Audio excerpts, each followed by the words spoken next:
I love you মিষ্টি। ভেবে চিন্তে উত্তর দিবি কিন্তু। এই ভেবে চিন্তে উত্তর দেওয়ার কিছুই নেই। তোর মতো একটা ফালতু ছেলেকে আমি ভালোবাসবো?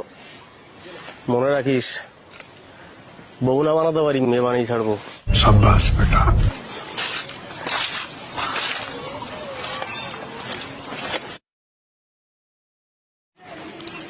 হ্যাঁ ডার্লিং, তুমি খেয়েছো? বাহ,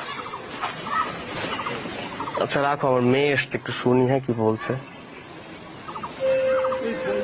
শোন, তুই প্লিজ আমার মাকে ছেড়ে দে। তুই যা বলবি আমি তাই করবো। তোকে আমি খুব ভালোবাসবো, প্লিজ। তোর জন্য আমার মা বাবাকে ডিভোর্স দিতে রাজি হয়ে গেছে। প্লিজ আমার মাকে ছেড়ে দে, প্লিজ।